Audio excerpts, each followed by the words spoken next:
não sinta constrangimento. O Senhor vai comprovar para você a verdade do que você veio buscar. Pai, eu oro nessa hora em nome de Jesus.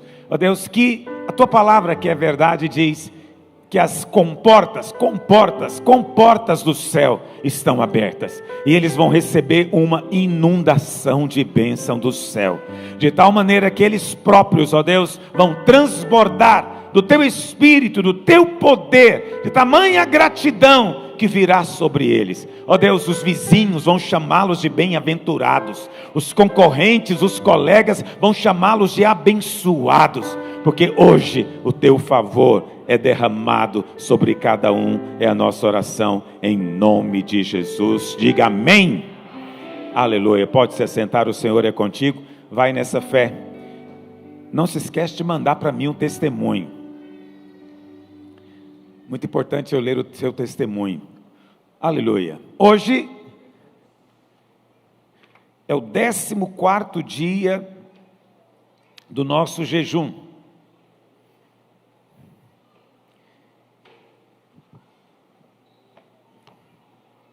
E nessa hora, eu vou compartilhar a palavra do 14º dia. Essa palavra está no livro, se você comprou, está com ele. E também está hoje no boletim da igreja, ou na revista. Não é boletim mais, agora é uma revista. Também está na revista da igreja. Pastor, eu não estava jejuando. Me deu vontade agora de jejuar. Eu posso? Sim, você pode jejuar. Eu até recomendo que você faça isso. Então, nós temos ainda mais uma semana de jejum. 7 dias. 7 é um número bonito. Faça o propósito hoje. Fala, eu vou jejuar de hoje até sábado. Ou de hoje até domingo, que é o nosso encerramento. Pode fazer esse propósito. Eu só recomendo que você se inscreva no jejum, no site jejum21dias.com.br. Vou repetir, jejum21dias.com.br. Por que você deve se inscrever? Para você receber suprimentos da palavra, o resumo da pregação, palavras de encorajamento. Então, pelo menos 3, 4 vezes por dia nós enviamos para você uma mensagem. E também lembrando você das nossas lives. Essa palavrinha agora veio para ficar, não é? Lembrando você das nossas lives. Nós fazemos 3 lives por dia. Alguns me perguntaram, pastor, vai continuar depois do jejum? Não sei, porque a minha voz não está aguentando muito o tranco. Mas nós temos uma live meio-dia no Instagram. Quantos já participaram alguma vez dessa live aqui? Poucos, hein? Poucos, eu sei, é um horário difícil, mas esforça, é só 15 minutos. Tudo bem que um dia ou outro eu passo 5 minutinhos, mas nunca vai além de 20. 15 minutos. Para quê? Só para compartilhar testemunho. Você tem um testemunho que Deus fez na sua vida nesse jejum? Compartilha com a gente. Testemunho de qualquer tipo. Se foi um milagre de Deus, nós queremos saber. Por que é importante? Para encorajar todos os outros.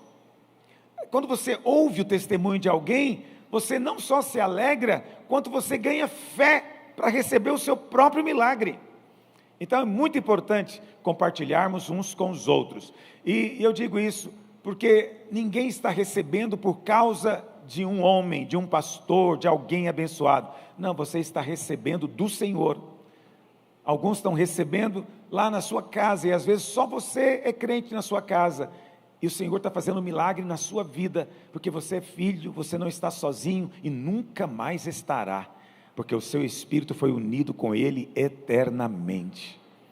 Amém? Você não pode deixar de ser filho, não importa o que digam por aí. Nós vivemos num país onde 99% dos crentes acreditam que perde a salvação. Mas eu vou dizer para você, não perde. Não perde. A sua salvação é eterna. Uma vez filho, filho para sempre.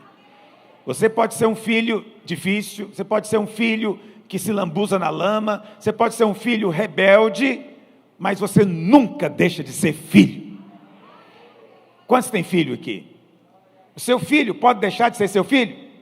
Não, ele pode mudar para outro país, ficar longe de você, mas não tem jeito. Onde ele vai, ele carrega o seu DNA dentro dele.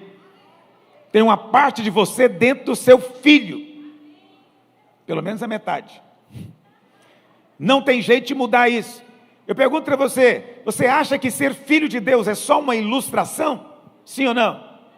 Não, é uma realidade. Você recebeu dentro de si a vida de Deus, a natureza divina. Ah, pastor, mas e aquele irmão que retrocedeu, que negou a fé, que diz que não crê mais? É porque nunca creu. Ele era apenas um falso irmão, que o diabo mandou para tentar enganar os incautos. Entende? Não se iluda com a aparência das coisas. Tem gente que vem na frente, entrega oferta, na hora de orar ele fecha o olho, frequenta a célula, é uma pessoa boa, educada, um bom cidadão, mas nunca nasceu de novo. Nunca nasceu de novo. Então, não adianta frequentar culto simplesmente. E não é porque frequenta uma reunião da igreja que ele nasceu de novo.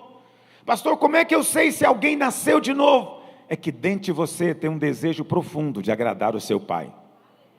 Esse é o grande sinal. 1 João 3,9 diz que aquele que é nascido de Deus não vive mais na prática do pecado. Pastor, mas o crente pode pecar? Sim. O crente cai? Sim.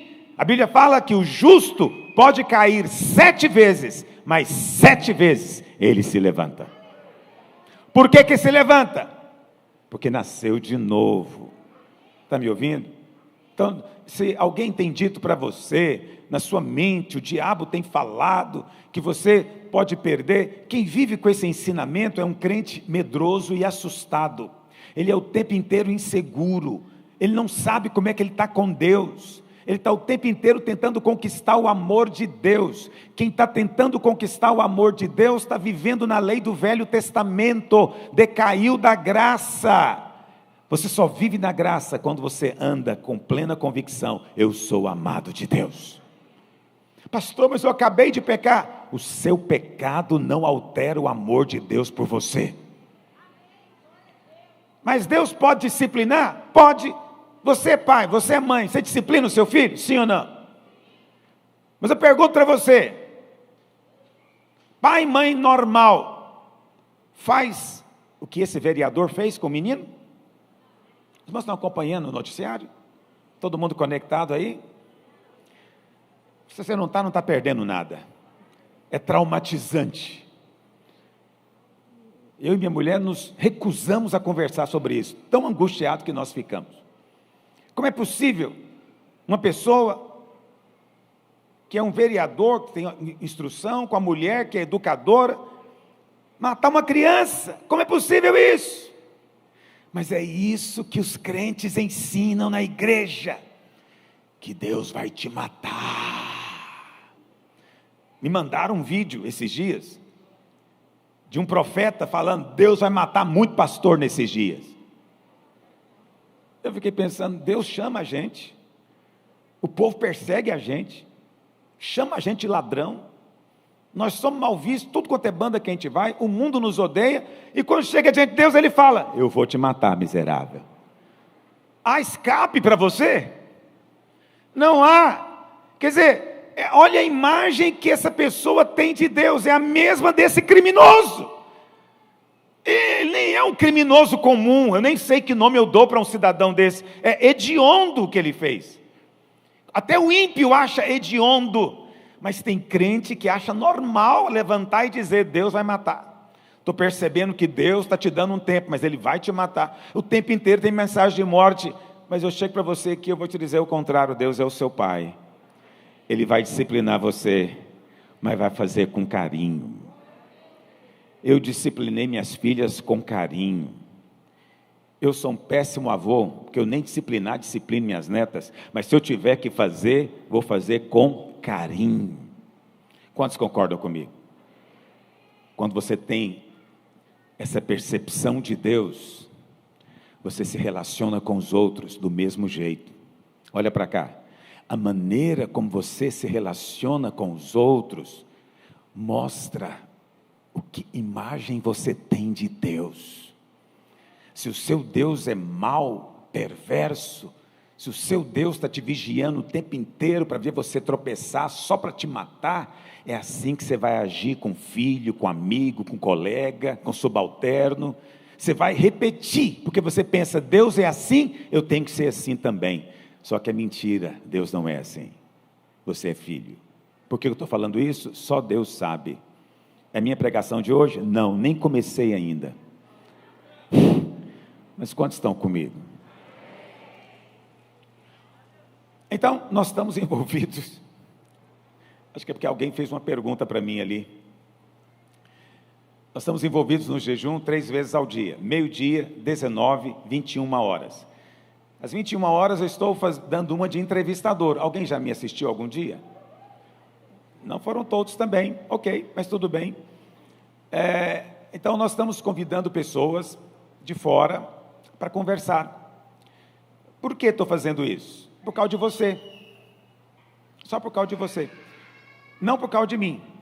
Honestamente, eu estou satisfeito com você. Para mim estar aqui é suficiente, não preciso estar em outro lugar. Mas eu sei que muitos irmãos valorizam isso. Valorizam o pastor dele, ter amizade com o pastor fulano, conhecer o pastor Beltrano, saber do ministério tal, porque ele sente que está participando de algo maior, ele não quer sentir que está assim sozinho, isolado. Então, para acabar com essa sensação dentro de você, você não vai ter mais em nome de Jesus. Que todos os dias estamos convidando alguém para compartilhar sobre o tema do jejum. E olha, tem sido uma bênção. Tem sido uma bênção, cada um à sua maneira, eles acabam nos abençoando. É verdade ou não é, irmãos? Aleluia. Hoje eu quero falar sobre a excelência da fé. Peguei sua Bíblia, lá em Josué 1:19.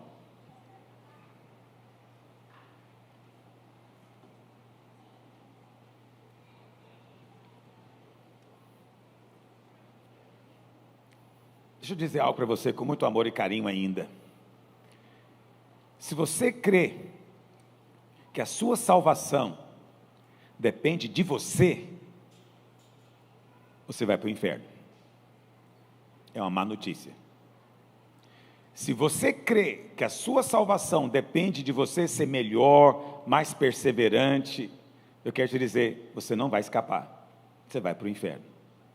Mas se a sua salvação depende de Deus segurar você, sustentar você, estar dentro de você, eu quero dizer, você já está salvo. Nada pode tirar você. Está me ouvindo? Palavra dura, eu sei, mas é verdadeira. É verdadeira. Ninguém consegue se salvar. Ah, mas eu sou gente boa. Não é suficiente, você tem que ser tão bom quanto o Senhor Jesus. Só entra no céu quem é tão bom quanto Ele. Alguém consegue? Não. Essa é a diferença entre religião e o Evangelho. Religião é o homem tentando merecer a salvação, tentando chegar a Deus. O Evangelho é Deus que veio buscar o homem, Deus que desceu da glória para nos resgatar. Eu não quero saber de religião, eu quero saber do Evangelho. Quantos estão comigo? Ah, mas pastor, tem gente que peca, quer dizer que se eu pecar não acontece nada? Pecado é uma coisa ruim, acontece muita coisa quando você peca, sim, muita coisa, pode ter consequências desagradáveis, mas ele não tem mais o poder de separar você do amor de Deus. Nada pode separar você de Deus mais, nada. E se alguma coisa tentar, Deus destrói. Deus não aceita nada entre você e Ele mais. Se o pecado entrar, está frito. Se o diabo tentar entrar, está tostado.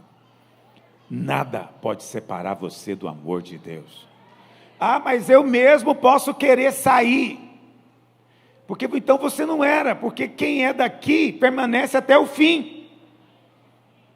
Está entendendo o que eu estou dizendo?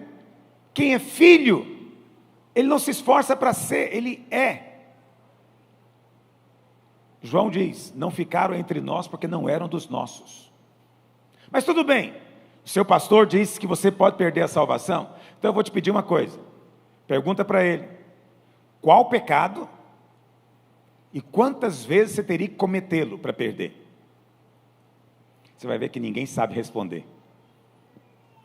Ele vai fugir da resposta. Sabe por quê? Porque não sabe, porque não tem jeito. Então essa é uma doutrina que é contra o Evangelho. Mas a maior parte dos crentes acredita assim: pastor, eu devo discutir com eles? Não discuta com ninguém, apenas permaneça na fé. Às vezes tem irmãos no nosso meio que gostam daqui, e eles dizem: pastor, não consigo crer, eu acho que perde a salvação. Eu sempre digo para ele: então não perca e vamos embora juntos. Eu não preciso ficar convencendo, você tem que convencer a si mesmo. Esteja persuadido, convencido: eu sou dele, ele é meu, eu estou nele, ele está em mim, a vida dele é a minha vida. Não importa onde eu vou, ele está comigo. O governo pode fechar prédio, mas ele não pode me fechar, porque eu sou igreja. E a igreja acontece onde eu chego, porque onde eu chego, Deus chega comigo. Isso não tem nada a ver com o seu merecimento, é porque você foi justificado por fé. Você recebeu a justiça de Cristo. Então, santo agora é você, e tudo que é seu se torna santo também. Até a sua empresa é abençoada por causa de você. Se o seu chefe soubesse o tanto que ele é abençoado por causa de você, ele ia te promover. Está me entendendo? Você é um José andando nesse mundo. Onde você chega, a bênção chega. Eu falei para minha mulher um dia: na loja que você entra, a bênção entra junto. E ela falou: não, você fica exagerando, para com isso. Eu falei: então nós vamos fazer o teste. Impressionante. A gente estava num shopping muito conhecido aqui em Goiânia. E ela então entrou na loja, não tinha ninguém. 2 minutos depois, os vendedores não davam conta de atender. Ela falou: coincidência. Falei: vamos continuar vendo. Aí ela experimenta uma roupa. O que a vizinha fala para a vendedora? Eu quero é daquela ali. Quem é que estava vendendo roupa então? Minha mulher, que era vendedora. Eu quero é aquela. Aí minha mulher fala: eu não aguento isso. Mulheres sempre querem o que a outra usa. Eu falo: tudo bem, você pode olhar desse jeito. Eu olho diferente. Onde o abençoado chega, o favor chega junto com ele. Por que você é abençoado? Porque você é melhor do que os outros? Por que você é salvo? Porque você é melhor do que os outros? Você é perfeito? Não, é tudo por causa da graça de Deus. Aleluia. Aleluia. O que eu vou pregar hoje mesmo? A excelência da fé. Uma das coisas mais terríveis que existe dentro da igreja é visão natural. É aquele irmão que só vê da perspectiva humana. É isso que é visão natural. Você pode ter uma visão espiritual ou uma visão natural. Então a visão natural é ver com olhos naturais, só ver o homem. Então é o homem que me resiste, é o homem que está me atrapalhando, é o homem que é o problema, eu sou vítima desse homem. Natural. Você só olha o homem, ou então o contrário: eu estou aqui sofrendo porque não tem ninguém para me ajudar, não tem ninguém para ficar comigo, não tem ninguém para me acompanhar, eu estou vivendo sozinho. Onde é que está a igreja que fala tanta coisa? Você percebe? É visão natural. Ele acredita que ele vai ter vitória se tiver um homem com ele. Quando eu falo homem, eu falo ser humano, ok? Se tiver alguém com ele, aí ele vai ter vitória, porque ele jamais Deus pode ajudá-lo sozinho, entende? Outros têm uma visão: não, eu estou assim porque me falta dinheiro. Essa é a percepção natural. Qualquer ímpio é capaz de falar isso. Qualquer ímpio é capaz de dar esse diagnóstico: o que está te faltando é capitalizar-se, o que está faltando para você é ganhar dinheiro. Qualquer ímpio pode falar. Mas o seu problema não é falta de dinheiro, o seu problema é falta de favor. Onde tem favor, o suprimento de Deus vem. Jesus, com 5 pães e 2 peixinhos, alimentou uma multidão. Sabe por quê? Tinha favor. Mas quem não tem favor, ele tem milhões na conta, mas nunca se sente satisfeito. Sabe por quê? Porque não tem favor. Então a grande questão não é realmente o dinheiro, é o favor de Deus, é a sabedoria do céu, porque favor traz sabedoria. Então o grande desafio é você perder a visão natural, rejeitá-la, não é? Você se apropriar das coisas por fé. Fé é o grande desafio.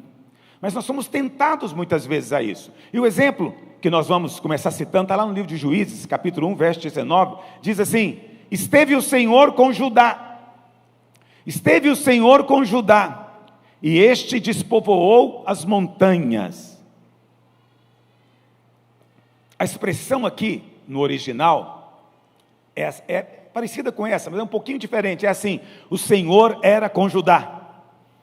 O Senhor estava com Judá. O Senhor era com Judá. Você sabe, isso aqui é uma referência ao nome de Jesus. Você sabe que um dos nomes do Senhor Jesus é Emanuel. Sabe o que significa Emanuel? Deus é conosco.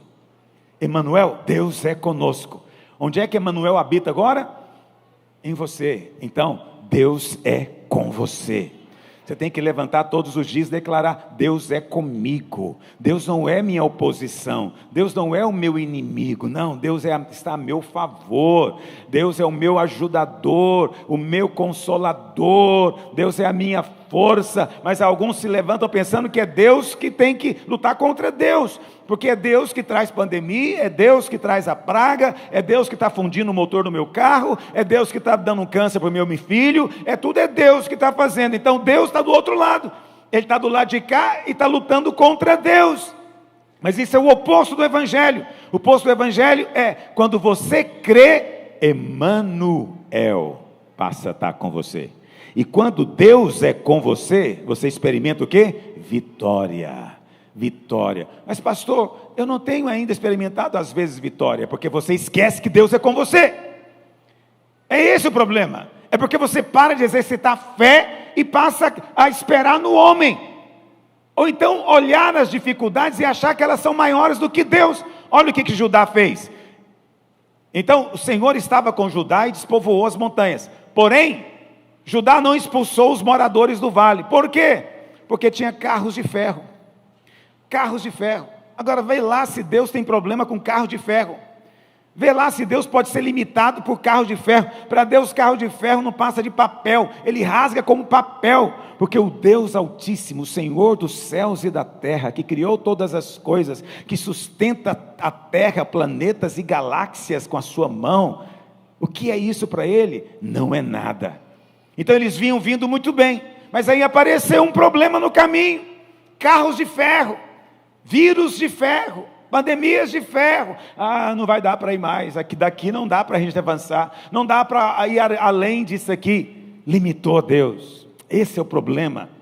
Alguns limitam a Deus. Deus pode todas as coisas, para Ele não há impossíveis em todas as suas promessas. No entanto, a nossa visão natural limita Deus. Às vezes é por causa de pessoas perto de você que estão te falando palavras de incredulidade, outras vezes é ensino mesmo de incredulidade que foram passados para você, mas hoje, em nome de Jesus, eu declaro na sua vida: Emanuel é com você. Por que aconteceu isso? A pergunta é: por que eles não conseguiram expulsar os moradores do vale? Para entender isso, temos que voltar no início do capítulo. Volta para o verso 1, Josué 1, verso 1, diz assim: depois da morte de Josué, os filhos de Israel consultaram o Senhor, dizendo: quem dentre nós primeiro subirá aos cananeus para pelejar contra eles? Respondeu o Senhor: Judá subirá primeiro, eis que nas suas mãos entreguei a terra. Olha a palavra de Deus. Tem dois lados aqui. Primeiro, quem que vai subir primeiro? Você vai ver no Velho Testamento, sempre quem vai primeiro à batalha é Judá. Na Bíblia nada é por acaso. A palavra Judá no hebraico é Yehudá, que significa louvor. Sabia disso? Judá significa louvor. Então, preste atenção. Sempre comece louvando. Não deixe que o diabo cale a sua boca. Entendeu? Sempre tem uma canção ungida tocando no seu carro, na sua casa, e não deixe que o diabo cale você. Ainda que haja luta, ainda que a figueira não floresce, ainda que o produto da oliveira minta, ainda que no curral não tenha gado, ainda que eu esteja passando por todas as dificuldades, ainda assim eu me alegrarei no Senhor, eu exultarei no Deus da minha salvação. Portanto, eu o bendirei e o exaltarei. Não vou ficar pensando que Deus está contra mim, não, Deus é por mim, e eu vou louvá-lo, e enquanto eu louvá-lo, a Bíblia diz, o Senhor diz, eu vou te entregar nas suas mãos, eu vou te entregar nas suas mãos. Nossa fé é constantemente testada. Resolva no seu coração ser aprovado, resolva ser aprovado. Mas aí aconteceu algo, vamos continuar lendo, verso seguinte. Disse, pois, Judá a Simeão, seu irmão, sobe comigo a herança que me caiu por sorte, e pelejemos contra os cananeus, e também eu subirei contigo a tua, que te caiu por sorte. E Simeão partiu com ele. Olha o que diz aqui, presta atenção. O Senhor já tinha dito, o que o Senhor já tinha dito? Eu entreguei nas suas mãos. Disse ou não disse, irmãos? Já entreguei nas suas mãos. O que Judá fez? Ao invés de ir nessa fé de que Deus já tinha dado vitória, resolveu chamar Simeão para ir junto. Ô Simeão, vamos comigo lá, rapaz, vamos, luta do meu lado, depois eu luto com você também a sua dificuldade aí, mas sozinho não vai dar não. Presta atenção, eu não sou contra pedir ajuda, ok? Mas você nunca deve pedir ajuda para homem, antes de pedir para Deus. Nunca venha aconselhar com o pastor, sem antes falar com Deus. Hoje eu não aconselho muito por falta de tempo e minha dedicação mais na liderança do ministério, mas olha para cá. Quando eu aconselho, a primeira coisa que eu pergunto é, você já orou sobre isso? Você falou com o Senhor sobre isso? O que o Senhor te falou a respeito desse problema? Por que eu começo daí? Porque normalmente a pessoa diz, não orei ainda. Aí eu digo para ela, então vamos orar agora, porque se você conversa comigo antes de conversar com Deus, você está dizendo que eu posso mais do que Deus. Aí fica o problema, que só pode ter um Deus no universo. Você falou que tem dois, tem eu e ele, agora ele vai vir disputar comigo, eu estou frito. Então não posso disputar com Deus, eu não sou Deus, só há um que é Deus. Vamos perguntar para ele.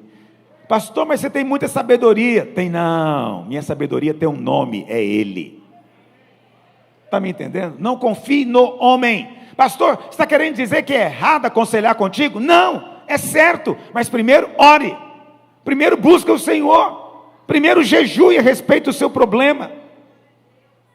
Outro dia eu sentei com um casal para aconselhar, volto a dizer, não é meu costume, mas às vezes precisa porque são líderes. E aí eu falei para eles, vamos começar a nossa conversa falando só de temas de novo convertido. E eles já são velhos, igual a serra. Aí esse cara assim, sério, eu falei, eu só quero a honestidade de vocês. Vocês oram? Nós estamos com luta. Não, vocês oram um com o outro? A mulher mais honesta sempre fala, não pastor. Nem na hora de dormir ou de acordar, vocês não tem hora nenhuma que você ora. Não, a gente está falhando nesse ponto. Ok, tá bom. Vamos falar de Bíblia. Você lê a Bíblia? Olha, pastor, a gente começou a ler um livro esses dias. Livro não é Bíblia, eu quero saber da Bíblia. Você lê a Bíblia? Ultimamente a gente não está lendo muito a Bíblia, não. Eu falei, então, antes de resolver o problema do seu casamento, você tem que primeiro virar novo convertido. Porque quem ora, não é possível que nada aconteça. Se ele entra num jejum como esse e ora, já muda o ambiente completamente do casamento dele. Entende? Por que um fica achando que o outro é inimigo? Sim, porque tem mulher que acha que o inimigo é o marido, e o marido que acha que o inimigo é a mulher. Não é. Seu inimigo é o diabo, e já está debaixo dos seus pés. Mas tem que orar. Entende? Mas a nossa visão natural coloca o quê? Não, vou fazer primeiro um aconselhamento com o pastor, depois ele vai indicar para a gente um terapeuta, e nós queremos fazer terapia de casais. Eu sou contra isso? Não. Mas não faça sem orar antes. Não vá ao médico sem orar antes. Pastor, você é contra ir no médico? Não, eu sou a favor de todos aqueles que lutam contra as obras do diabo. Quem luta contra o diabo é meu amigo. E todo bom médico luta contra as obras do diabo, é verdade ou não é? Então ele é meu amigo. Ir ao médico não é errado, é certo. Sabe o que é errado? É você não consultar o Senhor primeiro, não contar para Deus primeiro. É você convidar Simeão, para Simeão resolver o seu problema. Não faça isso. Vamos buscar o Senhor em primeiro lugar, porque nós estamos jejuando para mostrar que Ele é a nossa prioridade, Ele é o centro. Meus olhos estão focados nele. Quantos estão comigo hoje de manhã? Eu sei que parece tão de novo convertido mandar orar e ler a Bíblia, não é verdade? Mandar orar e ler a Bíblia, eu preciso marcar a hora para ouvir isso? Não precisa mesmo. Mas eu não vou iludir você te dizendo que existe alguma fórmula secreta que só eu sei e só vou usar para quem for na minha sala. Não tenho fórmula secreta, minha fórmula é a mesma. O Senhor é com você. Emmanuel opera na sua vida, Deus conosco, aleluia. Então, você vê, tem gente que tem a postura, eu não vou esperar no homem, vou buscar do Senhor, o Senhor já está fazendo na minha vida. Agora, se o Senhor me falar para eu ir conversar com o pastor, eu vou. Se o Senhor me der paz para eu procurar um terapeuta, eu vou procurar. Mas eu estou aqui de joelho e vou lutar com o Senhor no Val de Jaboque. Meu casamento vai ser mudado. Eu não conheço ninguém que tenha lutado com Deus pelo casamento, que o casamento não tenha mudado. Mas muitos de nós desistimos antes de lutar no Val de Jaboque. Antes de nos agarrarmos ao Senhor, dizer, eu não te largo, enquanto o Senhor não mudar aquele miserável lá em casa. Aí o Senhor pega e muda você. Aí na hora que Ele muda você, o miserável já não é tão miserável quanto você achava. Porque nós sempre achamos que o problema é o outro. Tem um ditado muito antigo, do Jean-Paul Sartre, filósofo existencialista. Perguntaram para ele, o que era inferno? Ele falou, todos os outros. É esse o conceito do mundo. Os outros é que são o problema, eu sou só uma vítima. Não, luta com Deus que Ele desconjunta a sua coxa e você vai a vida inteira ter o seu nome mudado. É isso que importa. E quando Deus muda o seu nome, pode ser que o outro nem mude, mas você mudou. Mas essa é uma fé excelente. Pastor, tem diferença de fé e fé? Tem diferença de fé e fé. Eu não estou falando aqui de tamanho, estou falando de qualidade. Está me ouvindo? Qualidade. Tem a fé mais excelente do que a outra. Onde é que a gente vê isso? No livro de Hebreus, pega aí sua Bíblia, Hebreus 11, verso 32. Hebreus 11, 32. Que mais direi?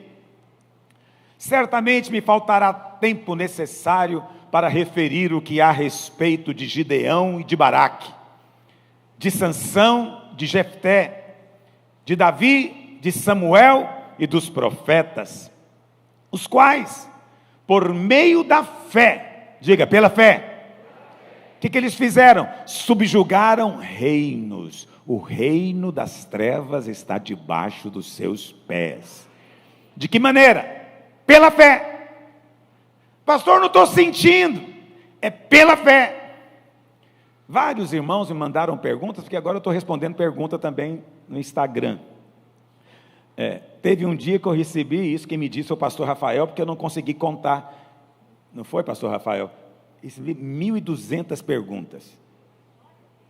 Aí tem, glória a Deus mesmo, só o Senhor é Deus. Mas muitas perguntas, era isso, pastor, não consigo sentir que Deus me ama, não consigo sentir o amor de Deus, não consigo sentir isso, sentir aquilo, e vou ter que fazer, se eu não fiz ainda, uma resposta por atacado para todos eles. A Bíblia não diz que o justo vive pelo sentimento, o justo vive pela fé. Entendeu? Eu posso não estar sentindo nada agora, mas eu creio e eu sei, eu sou amado. Tem dia que eu sinto, tem dia que eu sinto, que eu choro assim, tem dia que eu saio pulando e correndo, você não tem noção, literalmente. Eu vou de tênis, disfarçado, que eu estou fazendo corridinha, mas tem dia que eu estou cheio do Espírito, eu saio num carreirão. Porque tem dia que eu sinto, mas 99% do tempo eu não sinto nada. Mas sabe o que acontece comigo? Eu continuo crendo e sabendo, eu sou amado. Eu sou amado. O diabo fala, esqueceu de você, eu falo, não tem jeito, tenho uma cicatriz na mão dele, ele não pode esquecer de mim. Entendeu? Presta atenção, você não tem que sentir, você tem que crer. Eu não sinto que o diabo saiu. Pois você pode ter certeza, ele já saiu e já está derrotado. Porque nós esperamos a coisa acontecer para crer. Ainda estou sentindo a dor. Eu sei, não se negar a dor, mas permaneça crendo, permaneça na fé. Eu sou curado, ele já levou minhas doenças. Mas não é o que eu estou sentindo, eu não quero ser hipócrita. Isso não é hipocrisia, fé não é hipocrisia. Fé é crer, na verdade, no que Deus diz. Essa semana, eu estava meditando, e o Senhor falou comigo lá em Romanos 14, porque também tem isso, eu recebo assim uma porção de perguntas de jovenzinhos, eu imagino, perguntando se isso ou aquilo é pecado. Pastor, isso é pecado? Aquilo é pecado? É incrível, ele quer que eu dou para ele, não é 10 mandamentos, é uns 200. Ele não consegue viver na graça, ele precisa de um mandamento para obedecer. E aí, eu sempre digo para eles o que é. A definição do Novo Testamento de pecado é, pode anotar, tudo o que não vem de fé é pecado. Pronto, tudo o que não vem de fé é pecado. Está entendendo o que eu estou dizendo? Então, você está dirigindo o seu carro, o carro é seu, você está dirigindo, você tem algum conflito? Gente, será que eu estou pecando ou não dirigindo esse carro? Será que crente de verdade dirige carro? Meu Deus, será que eu devo ter um carro ou não? Você vive assim? Se você vive assim, você está pecando. Eu não vivo, eu nem lembro, porque eu tenho completa certeza do que eu estou fazendo. Entendeu o que eu estou dizendo? Não entendeu, vou te explicar melhor. Se você entendeu o que é incredulidade para Deus, é tudo que não vem de fé. E o texto está falando de comportamentos. Então agora eu vou comer aqui uma picanha mal passada. Porque você sabe que só tem 2 maneiras de fazer picanha, a certa e a errada e a mal passada. Presta atenção, mas tem crente que fala, é pecado. Essa picanha tem sangue, tem sangue, tem sangue. E ele é tomado de zelos na minha frente. E eu mastigo na cara dele. Falo, não é sangue. Imagina se frigorífico vende carne com sangue, meu amigo. Mas mesmo assim, olha para cá. Se ele comer, ele está pecando? Sim ou não? Mas eu acabei de te contar a definição. Tudo que não vem de fé é o quê? Quem acha que é pecado comer picanha mal passada, se comer, está pecando? Está pecando. Agora, o pior é que Deus nunca falou isso para ele. Ele inventou por conta própria. E vive mal por causa disso. Entendeu o que eu estou dizendo? Cada vez que a glândula salivar dele começa a salivar, ele repreende. Fala, o diabo, sai da minha vida. Olha para cá. Porque ele tem dúvida. Ele tem dúvida. Agora, você sabe como é que eu como picanha? Em paz. Não tenho nenhum problema. A minha dúvida é só se é picanha de verdade, porque às vezes eles me vendem enganado. Mas eu como em paz. Quem come em paz, está comendo em fé? Sim ou não? Sim. O que é fé então? É a completa convicção de que alguma coisa é daquele jeito mesmo e pronto. Eu não tenho dúvida. Então agora você aprendeu como é que você exerce fé. Como é que você tem fé que você vai ter uma casa? É simplesmente orando e agora descansando completamente em paz, em convicção, dizendo o quê? Deus já me deu, já é minha. Mas eu não estou vendo, mas já é minha, estou em paz. É a mesma convicção que você tem para comer a picanha, você tem que ter para receber qualquer milagre de Deus. É isso que é fé aos olhos de Deus. Então, quantos estão me compreendendo? Então, pela fé subjugaram reinos, praticaram a justiça. A justiça hoje é a justiça da fé. Obtiveram promessas, ou seja, Deus deu a promessa, mas eu agora me aproprio dela, pela fé. Fecharam a boca de leões, essa doença é um leão. Extinguiram a violência do fogo, escaparam ao fio da espada, da fraqueza tiraram força, fizeram-se poderosos em guerra, puseram em fuga exércitos de estrangeiros. Volta para o verso 32. Quando você lê o verso 32, você percebe que aqui tem uma sequência. Então, olha o que o texto diz. O que eu vou dizer a respeito de... Observe que estão colocados aqui em pares. Por que em pares?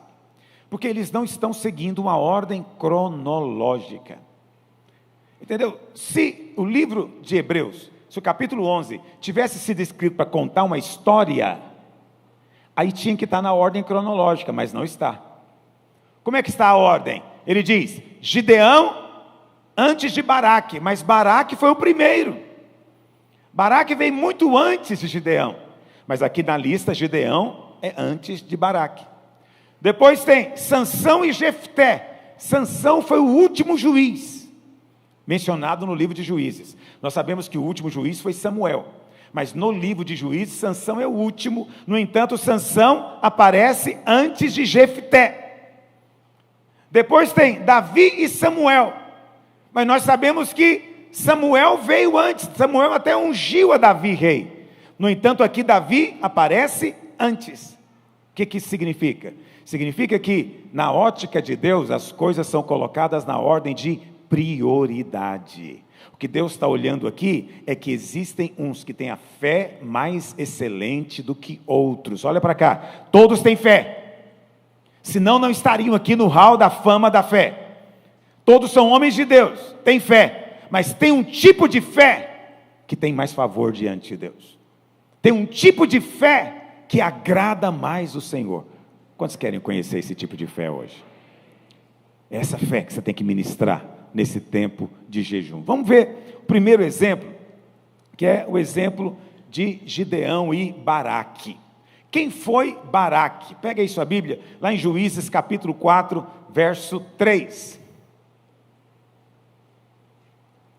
Clamaram os filhos de Israel ao Senhor, porquanto Jabim tinha 900 carros de ferro, e por 20 anos oprimia duramente os filhos de Israel. Novamente os carros de ferro apareceram em cena, irmãos, 900. Débora, profetisa, mulher de Lapidote, julgava Israel naquele tempo. Veja como Deus é. Deus levantou uma mulher para conduzir, julgar, e ela era profetisa, ela profetizava, aleluia. E a Bíblia fala então, que essa mulher, Débora, liberou a palavra. Ela falou, Deus vai fazer, mas vai fazer através de Baraque. Baraque é que tem que sair a guerra. Vamos ler, verso 6, olha o que diz.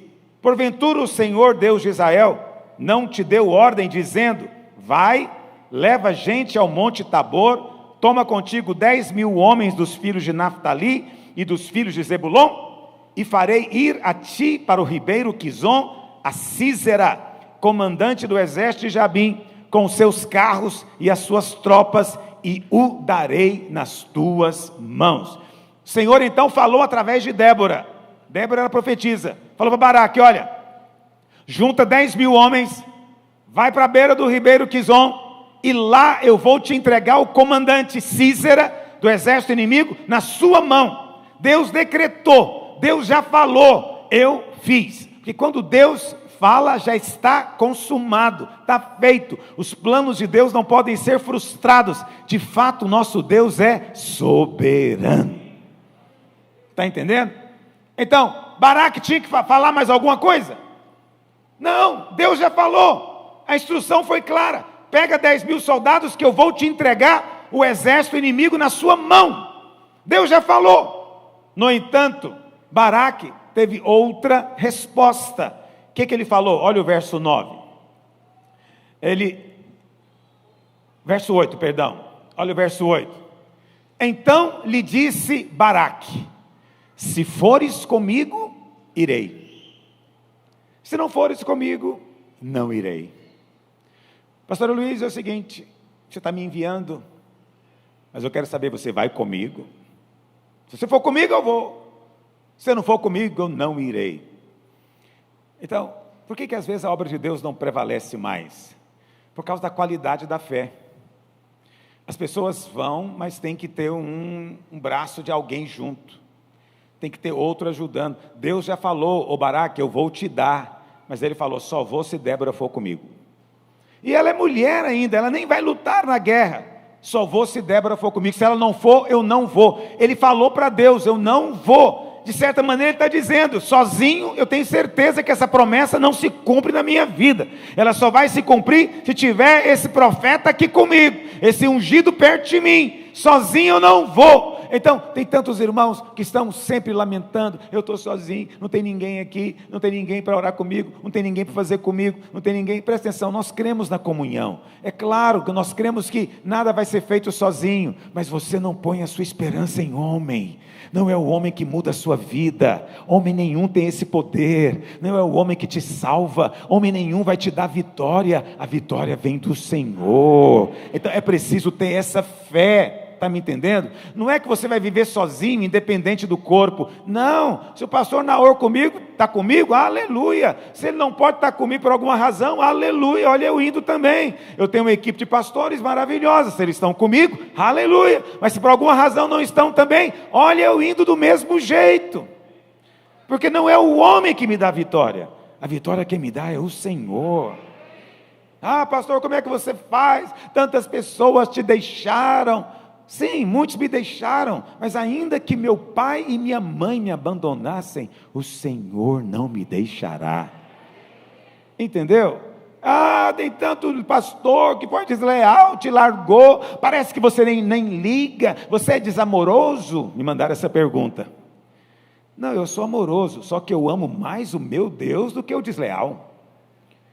E se o meu Deus está comigo, que diferença que faz se o vai ou não vai? O Senhor está com você. Não temas. Não tenha a postura de Baraque. Por isso que Gideão é colocado antes. Porque a fé de Gideão não foi essa. A fé de Gideão foi diferente.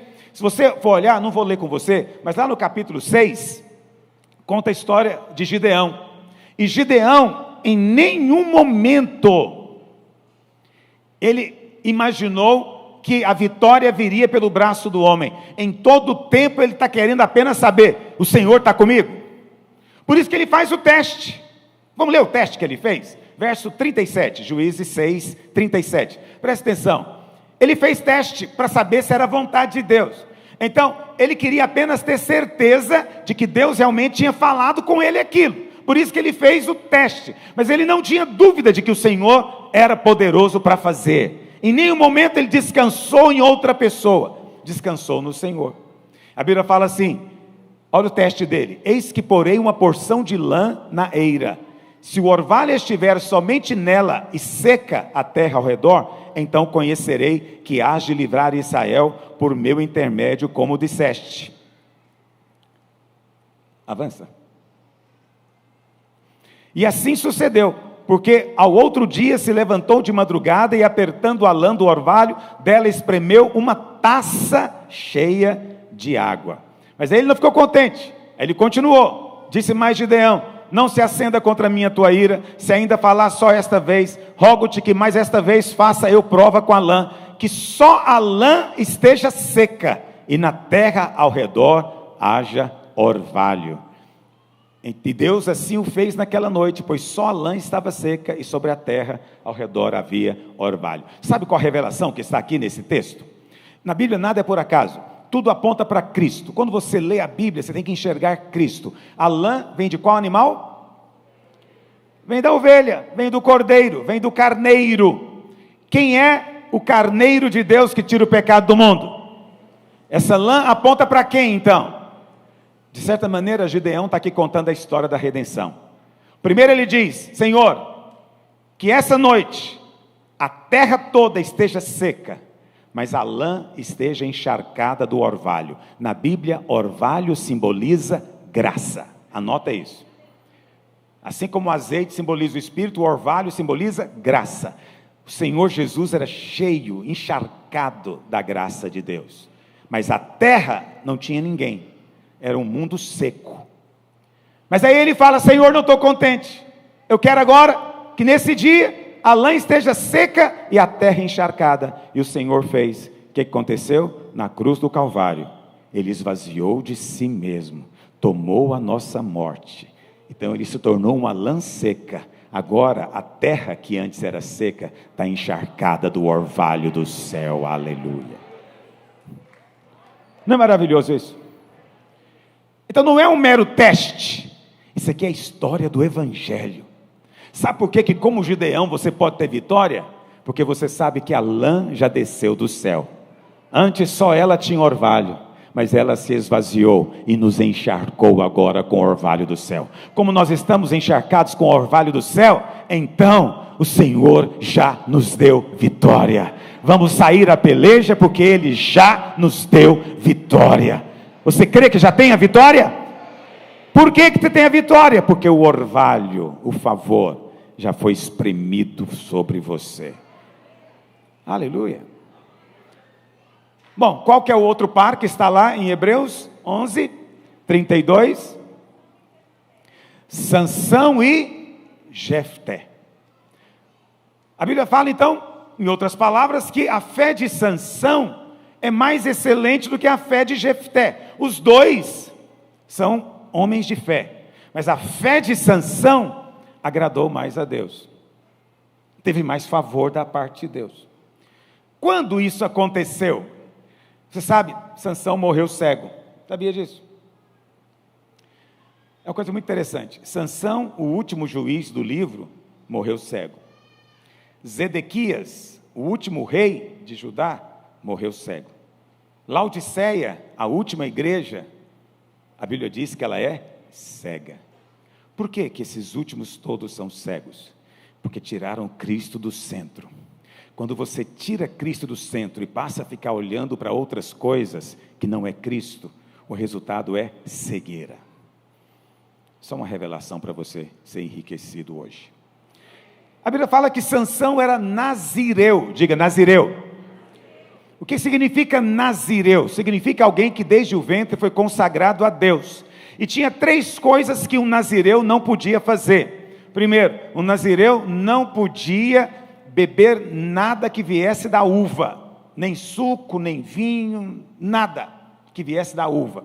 Segundo, um nazireu não podia tocar em nada morto. Está me entendendo? Nada morto. Terceiro, um nazireu não podia cortar o cabelo. O cabelo dele crescia livremente. Todo o seu tempo de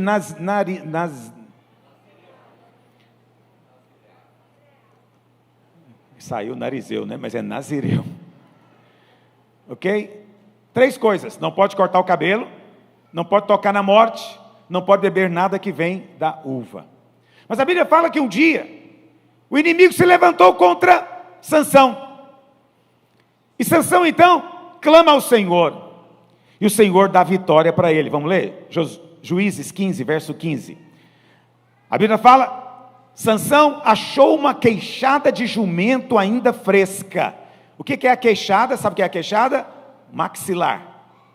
O maxilar, a parte de baixo aqui, é o queixo.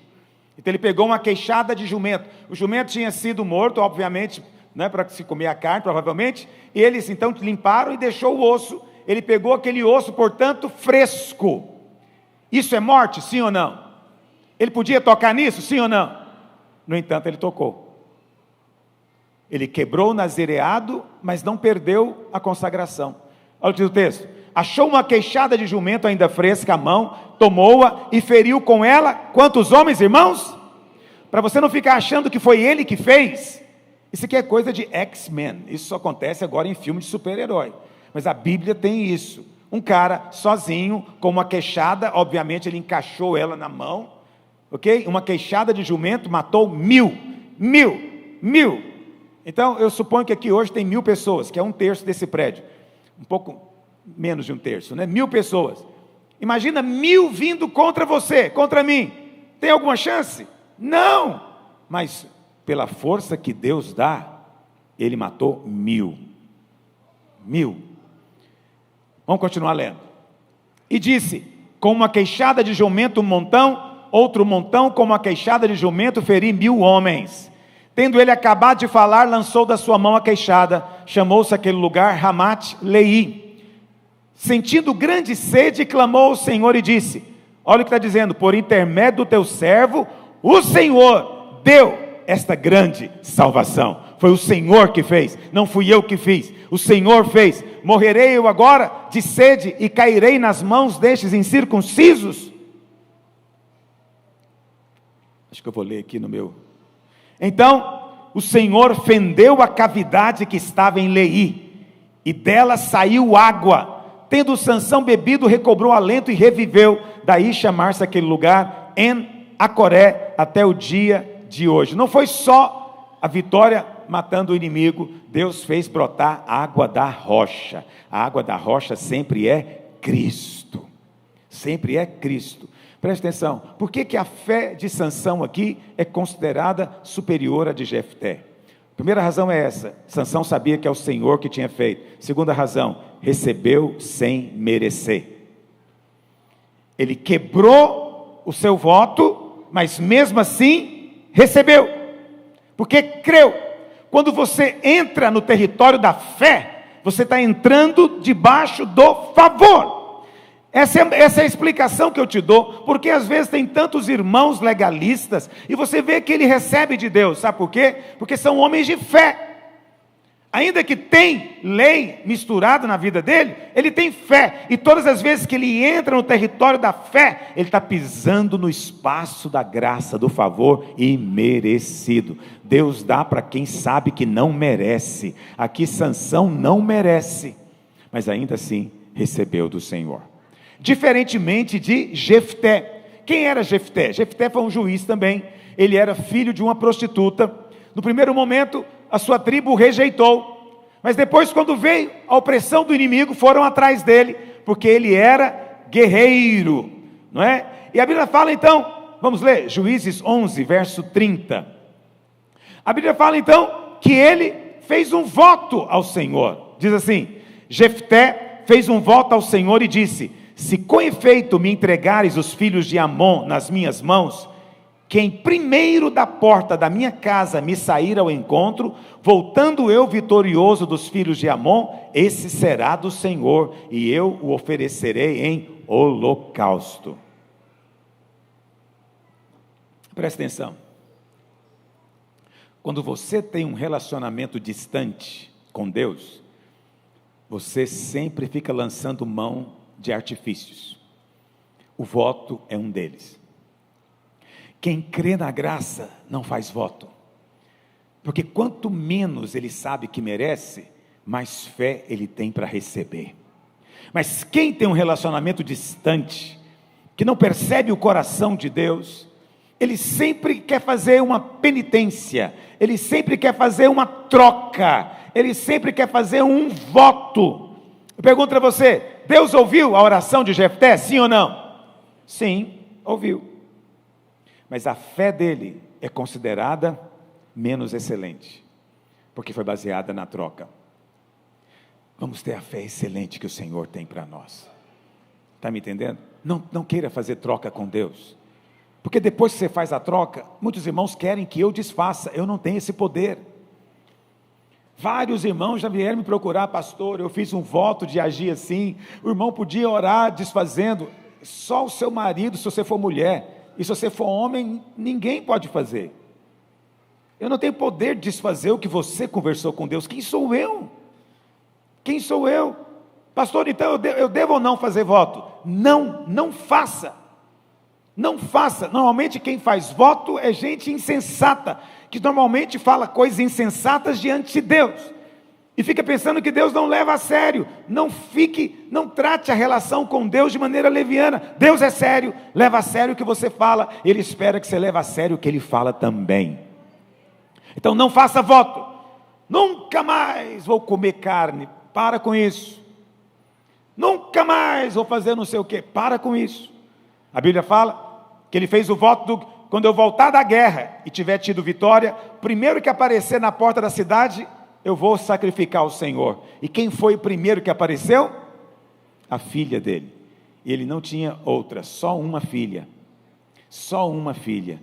E muitos perguntam para mim, pastor, ele sacrificou a filha? Não, não sacrificou. Ela ficou sem se casar o resto da vida. Não teve filhos.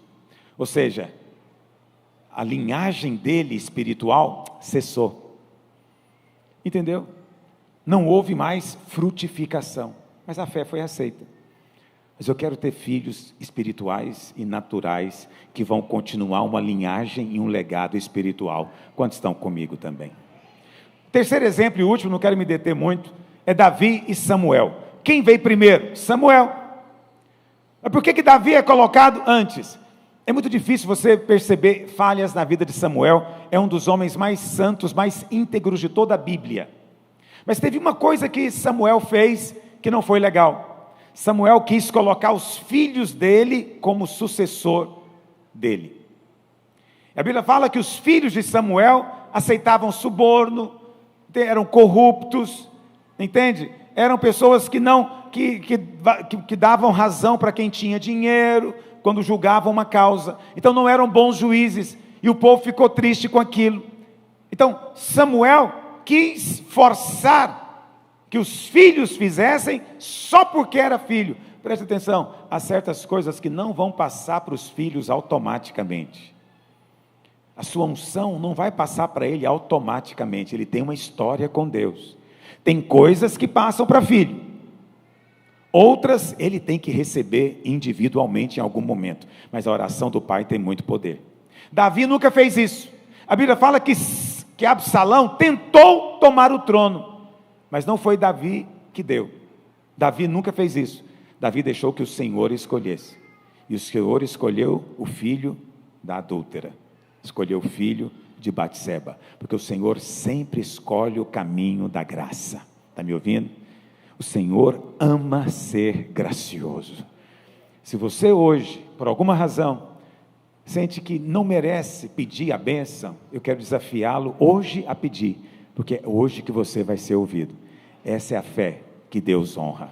Está me ouvindo? Você tem estado no jejum, você tem orado, e você então começa a falar, Deus não me ouviu, Deus não me ouviu, o que eu tenho que fazer? Eu preciso de alguém. Não, você não precisa de alguém, apenas permaneça crendo. Ele já falou, a palavra de vitória já foi liberada, a lã encharcada já foi colocada em você, você já recebeu o orvalho do céu. Está me entendendo? O Senhor é contigo. Quantos estão me compreendendo nessa manhã? Fique em pé onde você está. Aleluia. Olha, todos os dias a gente faz um desafio no jejum. Pastor, por que você faz esse desafio? Nós estamos fazendo o desafio porque é uma maneira de fisgar você. Nós não podemos ter reunião aqui, né? Muitos estão fazendo sozinhos em casa, mas eu quero que você se sinta parte. E olha, aqueles que têm aceitado o desafio, têm experimentado o jejum mais poderosamente. Então eu desafio você hoje. Hoje estamos chamando de dia de perdão. Se você sabe que magoou alguém, que ofendeu alguém, mesmo que não foi a sua intenção, eu queria que hoje você ligasse para ele. Não precisa de ir pessoalmente, só liga e peça perdão. Só isso. Peça perdão. E se tem alguém que te ofendeu, simplesmente perdoe. Está me ouvindo? Perdoe. Quando você se recusa a perdoar, você perde favor. Quantos querem mais favor de Deus? Eu sou rápido, a coisa mais importante é favor. Então eu me recuso a ficar magoado com quem quer que seja. Me recuso. Ainda que às vezes venham ataques, eu me recuso. Por quê? Porque isso tira favor, eu não quero perder favor. Eu não quero esse caminho. E aqueles que eu porventura ofendi, eu procuro também rapidamente, quando eu percebo, pedir perdão. Nem sempre eu percebo. Nem sempre. Talvez você não percebeu também, mas se você lembrou, porventura, peça perdão hoje.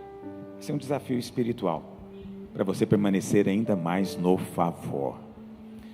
Nós temos feito a ceia todos os dias do jejum, vamos fazer agora também.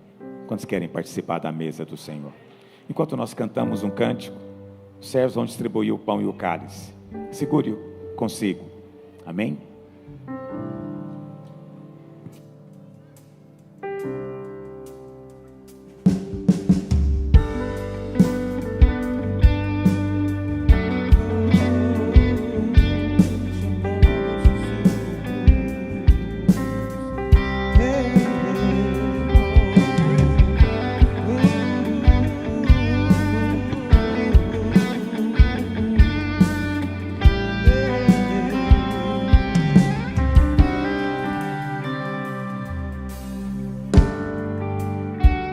Tua presença eu estou, ó Deus, venho render-me a Ti.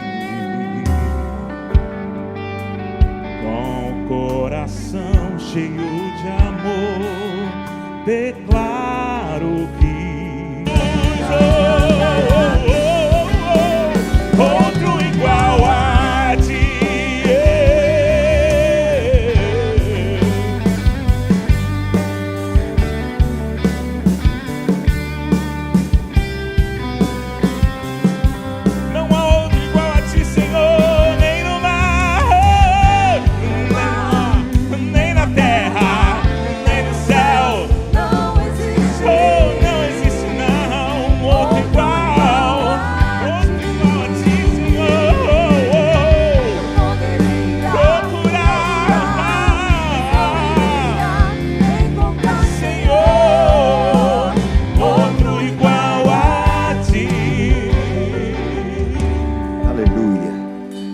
Todos receberam os elementos da ceia? Tem alguém que não recebeu ainda? Glória a Deus. Por um instante, erga o seu cálice e o seu pão. Só quero declarar o que está escrito lá em Apocalipse, capítulo 5, verso 9, que diz assim: e entoavam um novo cântico, dizendo: digno és de tomar o livro e de abrir-lhe os selos, porque foste morto e com teu sangue compraste para Deus os que procedem de toda tribo, língua, povo e nação, e para o nosso Deus os constituíste reino e sacerdotes, e reinarão sobre a terra. Vi e ouvi uma voz de muitos anjos ao redor do trono dos seres viventes e dos anciãos, cujo número era de milhões e milhares de milhares, proclamando em grande voz: digno é o Cordeiro que foi morto de receber o poder e riqueza e sabedoria e força e honra e glória e louvor. Então ouvi que toda criatura que há no céu e sobre a terra, debaixo da terra e sobre o mar, e tudo que neles há, estava dizendo àquele que está sentado no trono e ao Cordeiro: seja o louvor e a honra e a glória e o domínio pelos séculos dos séculos. Aleluia. Você pode dizer nessa manhã: digno é o Cordeiro, digno é o Cordeiro, aleluia. Erga o seu pão nessa hora, diga: esse pão é o corpo do Senhor Jesus, que foi moído na cruz em meu lugar. Diga: pelas suas pisaduras eu fui sarado. Diga: ao comer desse pão eu como vida, saúde, cura, todo tipo de provisão. Diga: eu creio que lá na cruz Ele se fez pecado, para que hoje eu fosse feito justiça de Deus. Diga: lá na cruz, através da sua morte, Ele se fez pobre, para que hoje eu fosse enriquecido. Diga: eu creio que lá na cruz Ele se fez filho do homem, para que hoje eu me tornasse filho de Deus. Diga: ao comer desse pão eu me aproprio da vida abundante, de toda a provisão do céu para a minha vida, no nome de Jesus. Erga agora o seu cálice. Diga: esse cálice é o cálice da nova aliança, que foi firmada no sangue do Cordeiro, derramado pelos meus pecados. Diga: por esse sangue eu fui justificado, eu fui perdoado. Diga: toda dívida que era contra mim foi paga. Diga: não há mais nenhuma condenação. Eu estou em paz com Deus, pela fé, por essa graça. Diga: por esse sangue também eu piso agora na cabeça do inimigo, do acusador, e eu venço pela fé toda acusação. Diga: ao tomar desse cálice, eu reafirmo que eu estou em aliança com meu Deus e com os meus irmãos. Aleluia, glória a Deus. Coma do pão, beba do cálice, desfrute agora da vida abundante do Senhor, porque Ele mesmo diz: quem comer da minha carne e beber o meu sangue tem a vida eterna. Quem de mim se alimenta, por mim viverá. E ao fazermos isso, estamos encerrando a nossa reunião. Que Deus te abençoe e continue derramando graça abundante sobre a sua casa, sobre a sua vida, no nome de Jesus.